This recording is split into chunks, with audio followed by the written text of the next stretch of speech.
And like you're frozen right now. Why'd you freeze? Open source software. Well, I'm not going to be frozen on the podcast because I'm videoing myself locally. Start off with this podcast, and it's going to be Refuah Shlema for Orly Bas Misudi. Orly Bas Misudi. Everyone should have her in your prayers at all times. And in honor of the Torah learned in this week's podcast, may she have a full and quick recovery. And before you go any further, make sure to hit the button down there, hit the subscribe, and be warned, and hit the alarm, and get informed when there is ever a brand new Kollel video just for you. Episode 3, that is right. Growing up Jewish. Not in Portland, not in Clifton, not in Passaic, not in Honolulu. That's right. Welcome to another episode of Growing Up Jewish in Montreal, where we talk about our little bit. It's one of the funny things that one of the people I was speaking to is like, you got to talk more about Montreal. They were disappointed in the lack of Montreal second talk. One. That was pointed out to me for episode 2. Episode 2 I actually sent out. Episode 1 was a trial episode. I didn't send it out. Episode 2 I sent out to people, and they're like, "There's nothing about Montreal in that episode." Oh. I'm like, no, I gotta listen to episode 1. And basically, whatever. I told people that hopefully episode 3 will talk about Montreal. So, and then someone else told me that. Thank you for teaching me about studded tires. I'm like, yeah, I chains, yeah, also chains. But talking about Montreal, in Montreal there's a lot of ice and a lot of frozen everything. Anyhow, so in Montreal, we used to play ice hockey. You did. I never really. I never really played ice hockey. I wasn't an ice hockey guy. Hempstead Park and Pratt Park, up the hill by the Vimy near Benji's house, and Kent Park. All the parks. And then I think what's it called? Park, Kent Park. Yeah, I think they would also set up ice hockey rinks, and really all over the entire city of Montreal, they'd set up hockey rinks outdoors, and it was really it was exciting. It was fun because you could basically play outdoor ice hockey, and you didn't have to pay, and you didn't have to like sign up, and there was no like door. They were like, you were never like locked out. You just showed up, like same way you show up to the park to like go on the swings, or like you show up to a public park that has hoops and you start shooting hoops. So here you could show up and just start playing ice hockey. And that's definitely something that I miss greatly. I used to, if you remember when we were in high school, I used to play, I used to play a lot of ice hockey. I used to always everyone used to go skiing and snowboarding and on exotic trips during winter break and Hanukkah break. And I would just play ice hockey. Yeah. Park. That was my brother, he lives in Rochester. He built this a rink in his backyard. Is it cold there? Oh, Rochester. Cold enough. Yeah, it's cold enough. So. But talking about the freezing cold. Talking about the freezing cold. Montreal cold. Are you about to lead off with something to the Parshat with this? Of course. That's what we do. In this Parshat, we talk about the exact opposite. Umareh Kevod Hashem, Perek 24, Chavdalit, Pasuk Yud Zayin. Umareh Kevod Hashem ke'esh ochelet berosh hahar la'enei bnei Yisrael. So it says that the appearance of Hashem's glory, the honor of Hashem or the glory of Hashem, was like a fire consuming fire on top of a mountain. To all the Jews, to all the children of Israel, to the eyes of Bnei Israel. So Hashem, the glory of Hashem was like a consuming fire. So we're talking about the ice and ice hockey, and the polar opposite of the ice and ice hockey and the cold is the heat, is the fire, is the burning fire. So what does it mean that there was the appearance of Hashem was consuming? It's like a consuming fire on top of a mountain. That's what the Jews saw. So, of course, according to the Parshat, that's what it meant. According to the Parshat, that's what it looked like. It just looked like there was a fire. But the Kiddushat Levi, Rabbi. There you Yeah. go. Not so Big Saturday. Rabbi. Big Haham. Kedushas Levi. So who's the Kedushas Levi? The Kedushat Levi. The Kedushat Levi was the Rabbi Levi Yitzchak of Berditchev. So popular that Shlomo Kabach wrote a song called the Berditchev Niggin, the Song of Berditchev. Beautiful song. Check it out on YouTube. Anyhow, he brings down, based on this pasuk, what does it mean that the appearance of the glory of Hashem is like a consuming fire? He says that a person in their service to Hashem, in Torah and mitzvot, what happens is a person wants to know if Hashem is getting ta'anug, which means if Hashem is appreciating, if Hashem is enjoying the avodah that the person does, right? Meaning we serve God. So we want to know if our service to God is being accepted by God, is being loved by God, is being cherished by God. That's what we want to know. Now, so what do? We can't like there's no status bar, like you're loading, like you're downloading an app. It used to be like Windows, the little guy, the little what it's called with the sand thing, the little sandbar. The hourglass. But like nowadays, right, the hourglass. And now the more modern circle. Right, the circle. So, but there's no so you do your service to God, and you're like, okay, there's no status bar. So how does a person know if the service of God is actually being accepted, if it's being cherished, if a person's connecting? So the Kedushat Levi brings down like this. He says,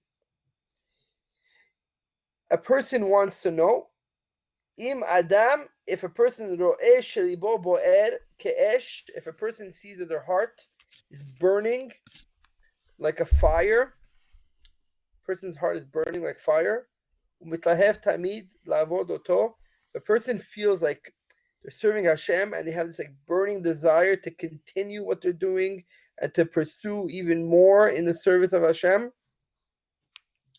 And yesho heshek v'ratzon ba'avodat haboreh, and they have cheshek, they have the will, and they have the strength, and they have the ability, and they have the stamina, and they just like they feel like they want to do more and more and more and more and more, and they just don't want to stop. As bivadai, then they know muchach that Hashem has what ta'anug ma'avodato, that Hashem is enjoying and appreciating the service. The way a person there's no app like app circle that tells you how many percentage points you've completed. It doesn't work like that. It's an inner feeling. A person serves Hashem, and in return they get an inner feeling, and that inner feeling, if there's like a burning desire to continue doing what you did and continue serving Hashem in the same way or in other ways, then that's an indication of Hashem's appreciation and cherishing the person's service to God. Now, and ulikach misayin lo min hashamayim, and obviously the more a person does, the more they get help from Hashem, and the more they continue. And it's like we know, mitzvah go to mitzvah, right? The person does every time a person does a mitzvah, it leads to another mitzvah. So a person here, he's feeling it, it's like you're feeling it. Like tonight, Tom Brady was feeling it, right? And he got his 7th Super Bowl. He was in that groove. So a person's in that groove when they learn Torah, they do mitzvot, and they get more groove, and they get more burning desire to continue, and they keep doing, and Hashem gives them more help, and it's a vicious circle, and it continues and continues. So now, what does that have to do with the pasuk? What's the connection? So Kedushat Levi says like this: Umare kevod Hashem, the appearance of the glory of Hashem was what? Ke'esh ochelet, was like a burning fire. Meaning, the appearance of the glory of Hashem. If Hashem is having glory, if Hashem is having, with me, glory, kavod Hashem, honor, glory. If Hashem is, the appearance of Hashem is in a good state, meaning Hashem is appreciating, and Hashem is being glorified, and Hashem is being honored by our service. That means our service is actually reaching heights, and we're connecting, and we're we're piercing the heavens and we're really getting into Hashem in a positive way, it's like what? Like the fire on top of a mountain. Meaning, meaning, what's the fire? The fire, where's the fire? The fire is in our heart. The fire is in us. It's the warmth and the burning desire to continue doing more. So if we have this burning desire to continue doing more, that's like the fire on top of the mountain. Instead of the fire being on top of the mountain, the fire is in us. That fire is the burning desire. That's the fire that we're talking about over here. So that burning desire, that fire, is an indication that there's kavod Hashem. So that's what the pasuk means. And the appearance of the glory of Hashem, umareh kavod Hashem. How do we know if Hashem is having? How do we know? How do we know that if the appearance of Hashem is kavod, is glorious? That's when we have inside of us esh ochelet. Ke'esh ochelet, meaning we have a burning desire to keep doing more and more. That's an indication of our service to Hashem. It's an indication of our service being a complete service and a proper service, and a service of connecting and growth and continuous betterment, and we have to just keep going. When we have that feeling, when we have that groove, when we have that burning passion, we have to just keep going and going and going and keep the passion burning and keep plugging and keep pushing. And because every time we have that feeling and every time we tap into that feeling, we just glorify Him more and more and more and more and more, and growing more and more and more. So that's from the Kedushat Levi. Beautiful Pshat. Obviously, it's Pidarach Drosh a little bit, but it's a beautiful explanation. It's an explanation that takes the pasuk down to our level. All right. Yonah. Thanks a lot. That's it. That's the day. The cold snow, right? The ice and the heat, and and we're here to the heat is important. The heat's important. It's important in Avodat Hashem, Avodat HaKodesh. It's important to have the burning passion, the heat. All right. So that's another episode. Call it a wrap. Wrap it up. Call it a night for you. Call it a night. What time is it in your part of the world? 8:19. 8:19. 11:19. In our part of the world, we do recycling once every 3 weeks. So I gotta do my recycling now. It snowed 6 inches today. Oh, talking about the snow. It snowed another 6 inches today. And last week we ended up getting. We talked about it last week. We ended up getting like a little under 2 feet. Yeah, well, like close. It looks like close. The Portland this week might get like maybe 8, 9, 10, 11 inches, and that's gonna be like shut us down for a few days, like totally shut down if it happens. We hope it doesn't. We got shut. We did at school for 2 days. We got like 2 feet of snow. We got about almost like roughly like a little under, maybe between like 18 to 20 inches, maybe 22 inches, like a little under 2 feet. And now today we got another like maybe probably roughly 6 inches. And I think at the end of the week we're getting another bunch of snow. All right. No, let me throw in a story from Montreal. Let me throw in a story if you have a few minutes. Let's do it. Yeah, so when we were kids, you didn't always live on Acres, right? Oh, I live on Glen Ranald. Right, okay, fine. So you walked home? How did you get home all the time when you were in elementary? City bus. Took the STM. city bus, STM. But so when we were walking home, though, you used to walk home, 10-minute walk, would take a half-hour walk, and you had the mounds of snow that all the plows would push onto the side.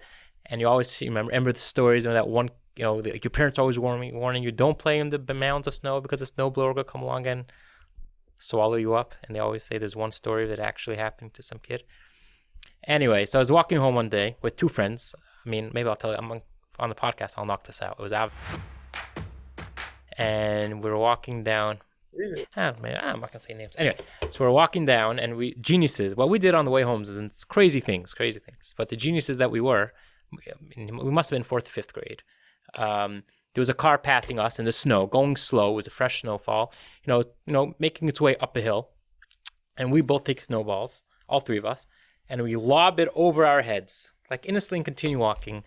Then we hear bang, bang, bang, like all three hit the car. and all of a sudden we hear a screech of the brakes, and it starts reversing, and we start running for our life. I ran into my house, and the other two kids kept running till they got to their house. So like that's the story. So snowballs in Montreal with the snow. Was that? So I was thinking. So what's the connection to this week's parsha? So, when there's no laws. Well, we start off with a question. Last week we had Har Sinai, and you'd think we would start off with some, lofty, spiritual high mitzvahs of the being a sacrifice, build a mishkan. But instead we start off with how do we start off with the how to treat your slave, how to treat your Jewish servant. That seems very doesn't sound spiritually at all. It sounds just very mundane. How to deal with the lowest level in the Jewish on the low societal level. So how do we go from Har Sinai? How do we jump to such just mundane matters when it comes to tort law, or it comes to damages, or it comes to taking a loan? Why did the Torah go straight into these laws? So what came to mind is that, if not for Judaism is not just about the spiritual side, even though you gave a beautiful word about how to connect to Hashem, but it's an all-encompassing religion. It encompasses even every little part of it, right? That we have 4 parts of Shulchan Aruch, and most of it's devoted to everyday life, how to go ahead and live your life in the proper manner. And we need laws to lead our life. Without law, would be a lawless country, would be a lawless nation. And so the idea of, it would be a bunch of children running around throwing snowballs at each other if not for the Torah.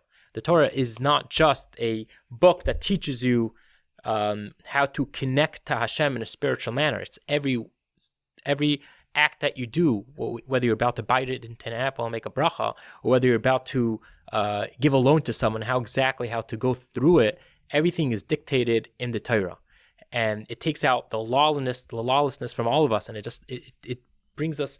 It is our life. It's not just a spiritual part of life. Every single aspect of our life is the Torah, and that's perhaps the reason why the Torah went straight into the dirt. It was the down and dirty laws that start off in this week's parsha. There's just a thought that perhaps you could derive from the days of Montreal.